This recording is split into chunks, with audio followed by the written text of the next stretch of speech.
और वहाँ से वो देखते हैं, अरे क्या हुआ रे, तू जाता क्यों नहीं बाहर, चल छोड़ मैं करवाता हूँ। ये लड़का प्लीज हो गया, प्ले करके और गैंग बॉस के पास गया। आज सबसे बड़ा गैंगस्टर कौन होगा इंडिया में? दाऊद इब्राहिम ही है। जो 2 बड़े हत्याकांड हुए हैं इस देश में,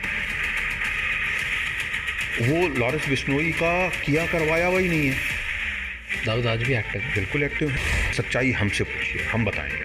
how much do you think Dawood Ibrahim earn करता था? दाऊद इब्राहिम जब मुंबई में था तो कमाई उसकी 2000 करोड़ रुपए साल की होगी। किसी से डरता था दाऊद इब्राहिम? दाऊद बहुतों से डरता भी था। शारजा के बाद दाऊद इब्राहिम की कहीं फोटो ही नहीं था। आपके पास इतनी लेटेस्ट फोटो आई कैसे? आगे बढ़ने से पहले इस चैनल को सब्सक्राइब कास्ट बनाते रहें। एंड इस पूरे शो का ऑडियो एक्सपीरियंस स्पॉटिफाई पे अवेलेबल है, जहाँ पे आप हमें फॉलो कर सकते हैं।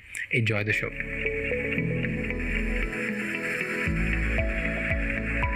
एक टाइम तक शारजा के बाद दाऊद इब्राहिम को कहीं फ़ोटो ही नहीं था। आपके पास इतनी लेटेस्ट फ़ोटो आई कैसे? वो भी कराची की थी शायद, रे? हाँ, कराची में उनके जो घर है क्लिफ्टन एरिया में, जिसको कि जहाँ उनका बंगला है वो वाइट कलर का मोइन पैलेस के नाम से पहचाना जाता है। उसके घर के अंदर 50 मीटर का एक स्विमिंग पूल है। उस स्विमिंग पूल के सामने वो खड़े हुए हैं।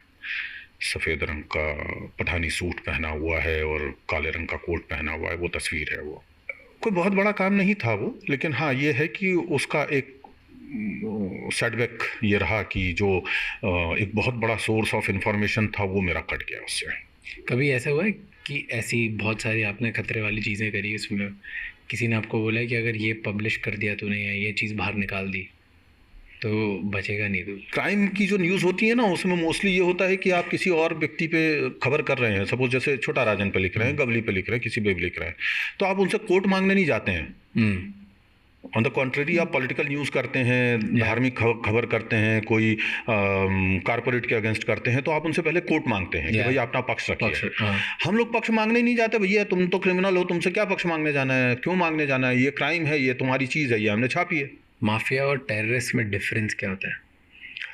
माफिया और टेररिस्ट में बहुत बेसिक फ़र्क ये होता है कि एक आइडियोलॉजी पे काम करता है और एक आइडियोलॉजी पे काम नहीं करता। टेररिज्म आइडियोलॉजिस्टिक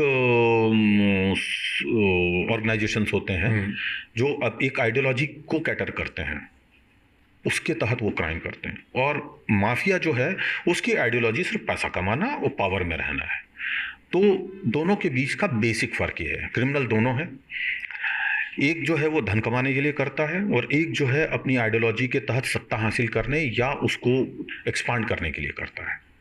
जैसे ISIS है या सिमी है या लश्कर-ए-तैयबा है या और भी तमाम है, नक्सलाइट्स हैं। तो ये